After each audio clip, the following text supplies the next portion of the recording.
Bonjour. Alors on parle beaucoup en spiritualité de l'ego, du moi, et jamais vraiment dans des termes très positifs. Il faut détruire le moi, il faut passer au-delà du moi, il faut s'oublier soi-même, comme dirait Maître Eckhart. Et la question c'est de quoi parle-t-on? Qu'est-ce qu'il faut supprimer pour progresser dans la spiritualité ou pour voilà pour que ça avance? Et donc, on va s'intéresser à cette question de l'ego et de ce qu'on met dessous pour mieux savoir comment est-ce qu'on peut finalement l'oublier, comme dirait Maître Eckhart.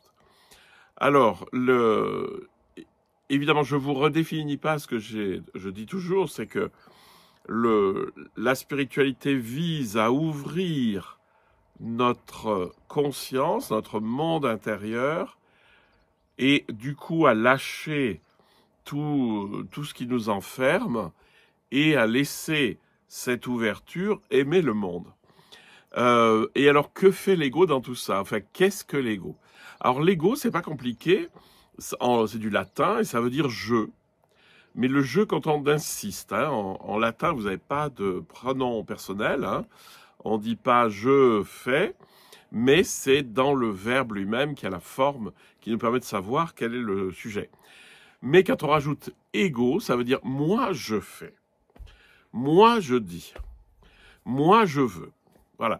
Et c'est pour ça qu'on a associé l'ego à cette sorte de moi je veux, hein, le moi je. Alors, qu'est-ce que c'est? Ben, c'est déjà, il faut se rendre compte que qu'est-ce que c'est que le jeu? Alors évidemment, vous savez tous qui vous êtes, plus ou moins. Mais c'est toute la somme des choses qui me constituent, qui me sont propres, même si j'en ai hérité, même si ceci, si cela, et qui font que je suis la personne que je suis maintenant, qui a une histoire, qui est née, qui mourra, et qui a tout un parcours de vie. Et donc, c'est pas de cette personne-là dont on parle, parce que ce qu'on appelle la libération ou l'éveil ou la désidentification, c'est pas, vous allez rester qui vous êtes, hein, vous n'allez pas d'un seul coup être un espèce de machin qui flotte dans l'espace, c'est pas vrai. Ça, il faut arrêter avec ces espèces de fantasmes de l'éveil.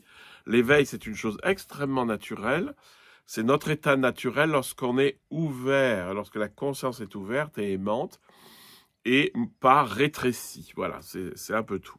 Alors donc, si on définit l'ego comme la somme des choses qui me constituent et qui me façonnent, ben, il y a celles que je peux vraiment pas changer. Par exemple, je peux difficilement changer mon âge. Je peux pas changer ma stature à peu de choses près. Je peux pas. Il y a beaucoup de choses que je peux pas changer.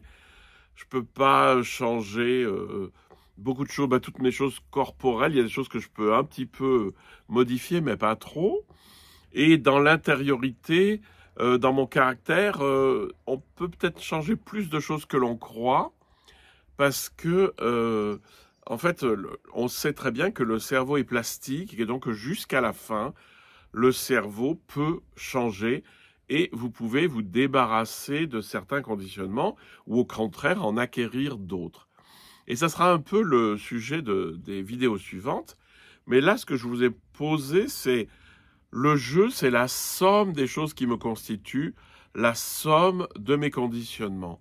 Et on va voir comment la spiritualité intervient dans cet objet pour permettre ce qu'on appelle l'éveil.